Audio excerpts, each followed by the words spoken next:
What's going on, folks? Okay, so I know it's been a good few weeks since I've last put a video up, and I keep saying I'm going to be more consistent because I know the only way I'm going to get better at this, the whole thing, not just social media. I kind of know how to work that, but I'm talking about just getting more business in and creating more content is by creating more content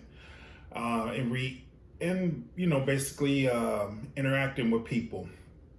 So let me give you an update. So most of you know, back in early February, late January, I signed with a broker here in Houston. And in February, well, it's happening slowly but surely. And one of the main things they tell you, not just your broker should tell you, but also they tell you in school, is to use your circle of friends. Man, I need to shave. Anyway, you should use your circle of friends, your support system, to help you in the beginning. Now, I've done that. And in February alone, I have closed 2 leases on apartments for 2 people, okay? And I just about a week ago closed on a house for a friend for a lease. So I'm pretty happy. At one point, I just thought, oh my God, this feels like forever. But, after talking to my mom and talking to some people, they say, Thomas, you're one of them people, you want it right now. And I know that, but I also know that it just feels like, it has been going on for longer than just a month or 2 months now. So in that month of February, so like I said, there are 3 leases that I've closed on. And the first 2 leases, one was actually, she's a really good friend of mine.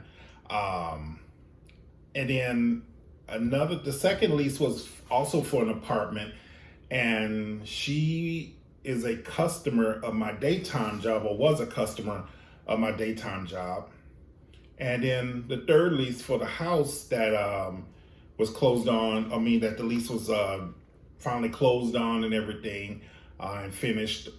This is a good friend and close friend of mine too. And him and his family, we found a 4-bedroom, 2-bedroom house out in the western suburbs of Houston. But I've also learned some lessons in the past month, okay? And it's something that, I know my broker, he told me, he had to learn these lessons too. And I was gonna, and I kind of figured I was gonna run into stuff like this. Okay, number one, I worked with somebody a relative, she recommended, and she said this lady was gonna, was about to give $1,500 to this residential company who said that they can just put her in the house and help her. So she told her, no, don't do that. I want to recommend you to my cousin. He's just starting. Well, this lady turned out to be a hard case, and I think I mentioned this in the last video. Well, she wound up getting approved for a house that I helped her find. But then she went back and forth, my husband or my whatever this man, I think they're not married, but he seemed to have the final say, which kind of threw me for a loop because he wasn't putting his name on nothing. No applications, no agreements, nothing. This man didn't put his name not on anything. Everything was in her name. Now, she already was a hardship case in a way because of low credit score and 2 evictions back in 2014, 2015. Okay. She, these people wanted to really, give her a chance. They said it was going to be double deposit. Now that's what happens at time. If your hard case, your numbers just don't equal up to the way they're supposed to, you might have to pay a double deposit. Okay? So it was a beautiful house. It sits in a really nice neighborhood off of, Hardy Road in Airtex in Houston. If you know that area, if you're in Houston, you know it's some really nice neighborhoods over there. Most of the houses are rental houses in those areas. Well, and it sat on the corner of this street, and it was a big house, but because he didn't like the kitchen, and he didn't like the way the house was designed or the kitchen was designed. In other words, he had ulterior motives. He saw a house, or he saw houses he wanted. Okay? And my opinion is, if you ain't putting your name on the dotted line, you have no room to make any kind of, or have any kind of opinions or any kind of concessions, anything. To me, that's honest. That's me being honest, okay? But I sat back, I kept my composure. I stayed in my lane and sat in my corner and, just let everything happen. So one day, she calls me and I'm like, hey, what's going on? She said, hey, we got a house. I found a house. And I'm thinking, oh, wow. Was it one of the houses that, we looked at? I'm thinking maybe she decided to go with the house. No, she went with another company locally, a property company that pretty much, there's this property company and they're huge and they have full neighborhoods that are all their homes. And, really nice homes, mostly up north and northwest in Houston. She said that she had already put this application in weeks before, or at least a week or so before she met me, because I found out my name wasn't on it. And I had a feeling my name was, but she didn't mention about this application, this property, until after we had already looked at a few other houses. So I thought this was a house that I sent her. So I'm searching hard, I'm online, and I'm like, okay, yeah, this company, I have, sent her houses with this company's name. So I called the property management company and they say, oh, your name is not on the application. So that's commission I missed out on the house she got for about $1,500, a month. It hurt me because this woman I've been breaking my back for, staying up at all hours of the night, calling people left and right, sending applications all over the place. Everything I had been doing and trying to do for her, it wound up being pretty much in vain, I guess, but I learned a lesson. Okay? I received a referral for another client, and right now his lease is coming up in May, so we've been back and forth, with each other, and I think he was going to lock down something really soon. Give me a second. But I did get a referral for another hardship client, okay? This person, okay, my camera stopped. So anyway, as I was saying, I've gotten this referral from another friend, and this person is has a hardship case. He is currently living, in a extended stay. Has a fresh eviction as of February. Well, first I got a little, I guess I got a little in my feelings because I felt like, oh my God, everybody wants to send me these Captain Save-A-Ho cases or referrals, and I'm looking online and I'm seeing all these people with all these multiple listings and closing on, closing on sales and closing on leases. But then I had to think about it this way. Nothing's going to come easy. No, success is not going to just be given to me.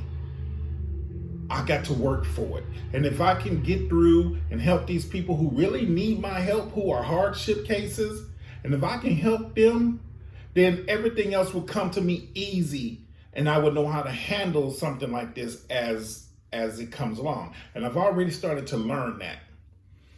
So we're looking around. We're trying to figure out how to, help him. And I figured out some ways, and so we're going to see what we can do to get him into a home for him and his family also. The one thing I will say is, if you're watching this, especially if you're looking to lease a house, buy a house, or, whatever, and especially if you know me, please be transparent. Be open. I don't care if you feel like you're in a therapy session. If you know what, your realtor, your representative, whoever you're going in front of to help you, you need to tell them everything. You need to let them know what your credit score is. You need to let them know what your rental history is. You need to let them know how much, everything up front. Have it in your mind. I need to tell this person, because what happens is, we as your representative, as agents, as salespeople, whatever, we cannot really do our job effectively for you if you're holding back information. So don't be embarrassed. If your credit score is a 450, then say it's a 450. If you have evictions, say you have evictions. If you only want to pay $1,250 a month, then say, Thomas or Boo Boo or Mike or Cindy or whoever you're in front of, all I want to pay is $1,250. Because I'm going to be honest with you. Any agent that really wants to help you and help you succeed, because when you succeed, we succeed. Okay? That's just straight up square biz. Okay? It's not about me, because I know I've had people say, oh, I'm so sorry if I'm reaching you this late. Oh, I'm so sorry if I'm reaching you this early. No, you don't have to be sorry. I work for you. I'm helping you. I don't get paid unless you sign the dotted line. And I want to win. So if you win by getting approved, then I win. Okay? So let that be known right there. Okay? And also, just be an open book. Ask the questions you want to ask.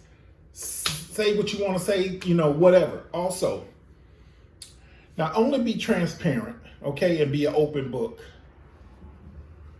Be patient, and that's just not just on your end, but and also any future agents out there. Be patient, okay? Be patient. And, just keep moving forward, all right? So I think that's about it that I can think of at the moment. I'm going to keep doing what I'm going to do. I just received a referral. I just put a couple who I'm going to help, who their house is coming up for lease. Excuse me, their lease is coming up in May. There's myself to deal with, and my brother and his wife. So it's I'm rolling on, and I want to thank my friends and family and those who have helped me so far with referrals, and thank you so much. There's a lot more going on with me in this real estate thing, and I'm gonna fill you in little bit by little bit. I also became a notary recently. Yep, I am a notary with the state of Texas now. And I'm doing that. So there's my stamp. And there's a part of this game that I found out. It's almost like a secret. I'm excited to get into. So please stick with me. If you need me, call me. Contact me through City Insight Houston, and I'll see what I can do for you. Refer some friends and family to me. Just remember, keep fighting a good fight, and I'll talk to you later.